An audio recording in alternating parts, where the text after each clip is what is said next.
como é que nós estamos? Tudo bem aí?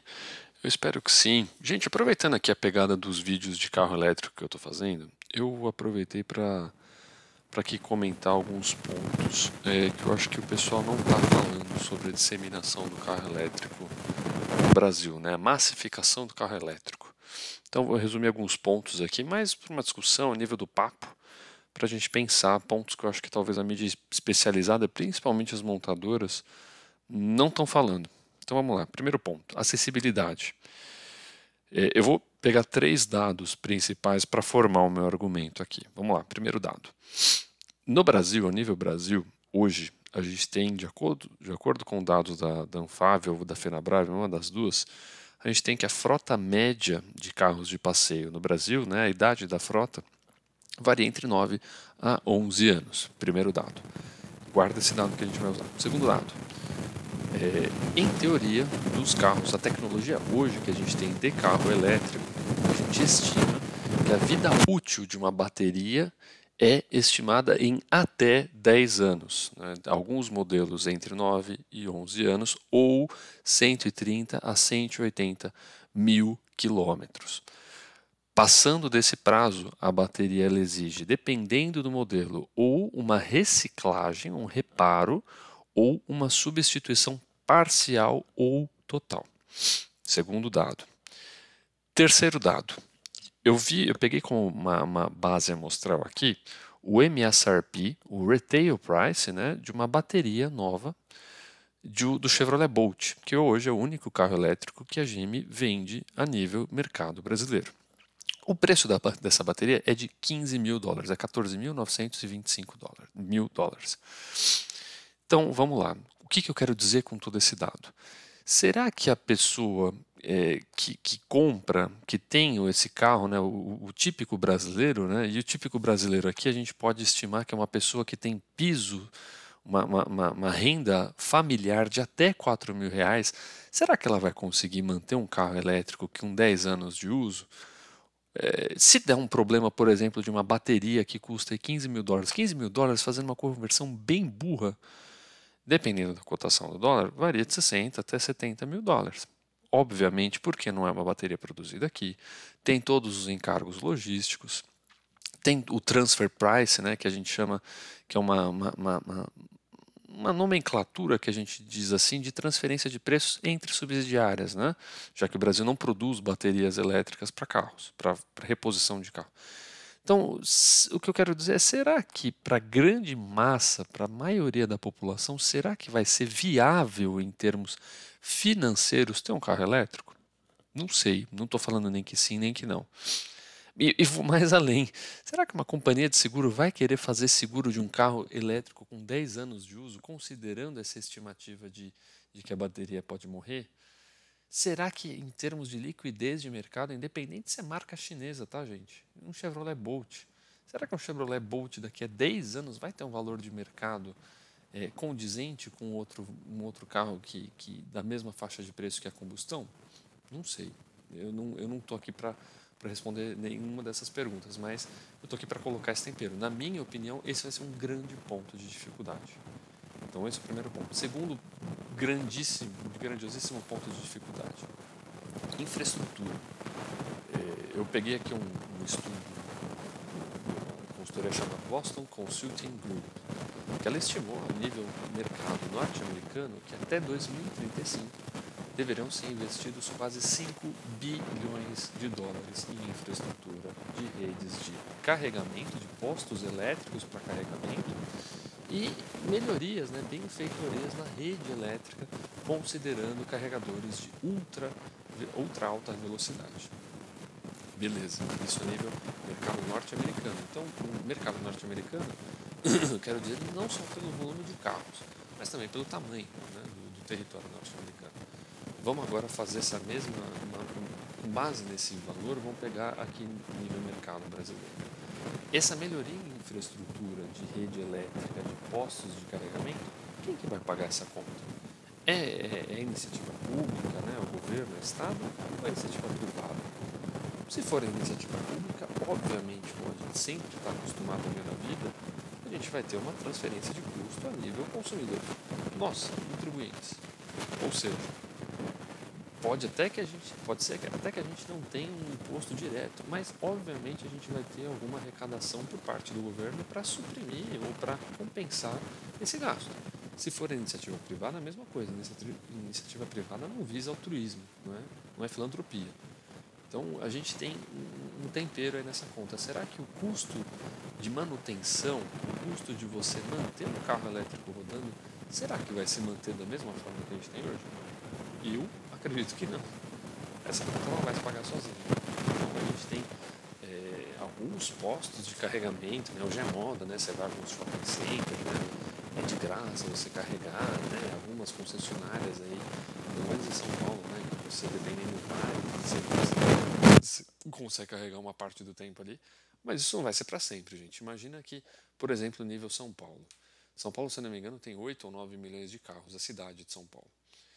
Vamos supor que 10% desses carros sejam elétricos. Será que vai ter infraestrutura para 600, 700, 800 mil carros, postos de carregamento? Quantos postos de carregamento será que vai ter que ter para toda essa quantidade de carro?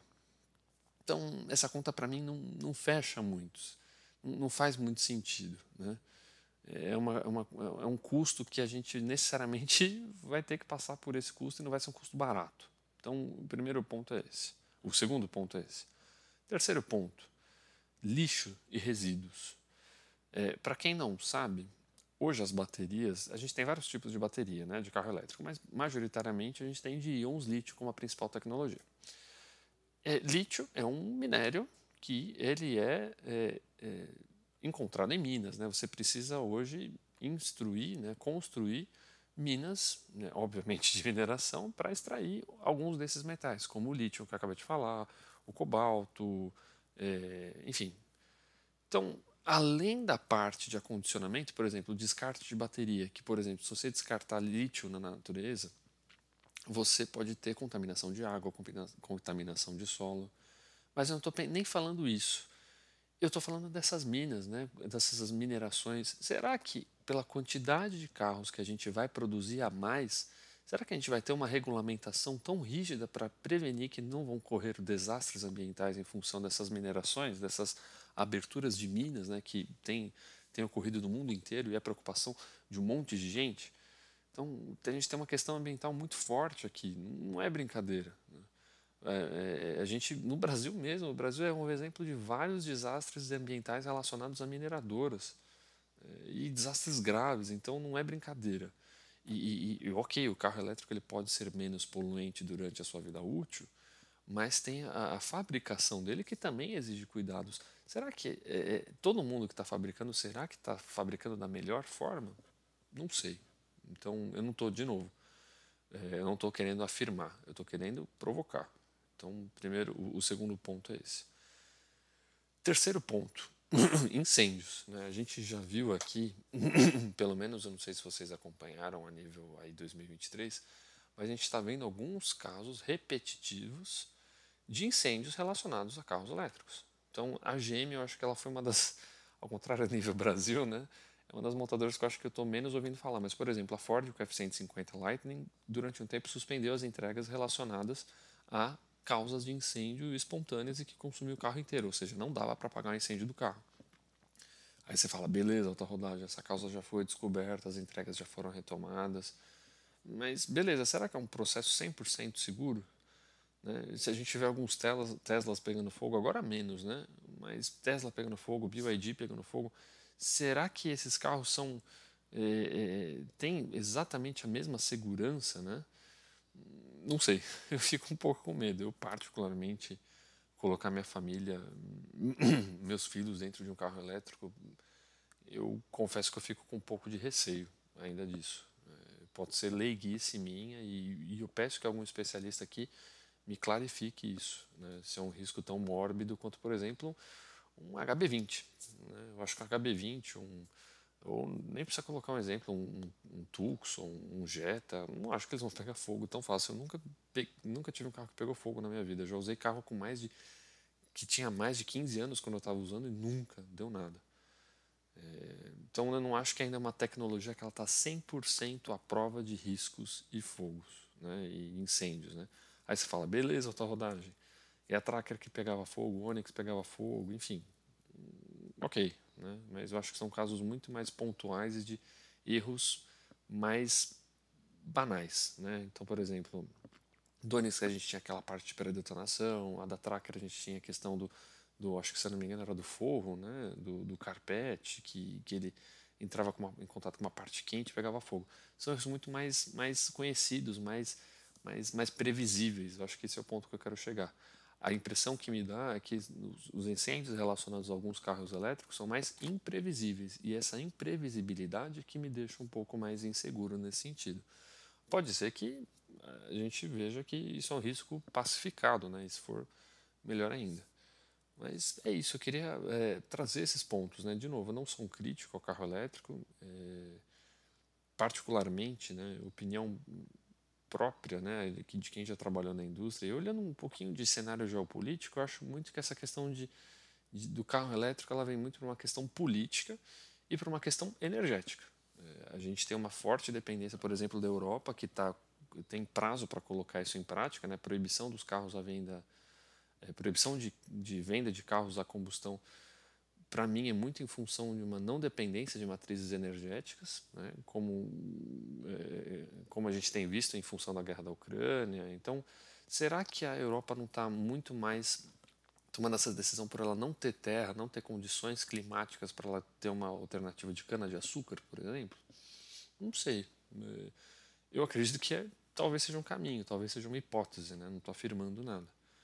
Porque, para mim, para o Brasil não faz muito sentido ter um carro elétrico. A pessoa que tem um carro de 10 anos de uso, ela não vai ter condição, na minha visão. Eu mesmo, para mim, eu tenho muito claro isso. Eu não tenho condições de manter um carro elétrico se ele dá um chabu de bateria, por exemplo. E é só a gente ver mercado, gente. A gente vê, por exemplo, Toyota. O que tem de Toyota Prius, pelo menos eu tenho acompanhado o grupo do Prius, é um excelente carro. É um dos carros que eu queria muito ter. Mas que da bateria a pessoa simplesmente encosta o carro, porque ela não sabe o que fazer com o carro, ela não vai vender o carro. Bateria é quase 30 mil reais, se não me engano, ou 37 mil reais. Não é todo mundo que mexe, então, putz, será que não. Será que esse chabu ainda não vai dar durante um bom tempinho? Será que a pessoa que mora lá no norte, longe de centros urbanos, será que ela realmente vai ter condição? Ou será que vai ser só para uma base ali que tem um poder aquisitivo muito maior? Eu não sei. Mas é isso que eu queria falar. Beleza?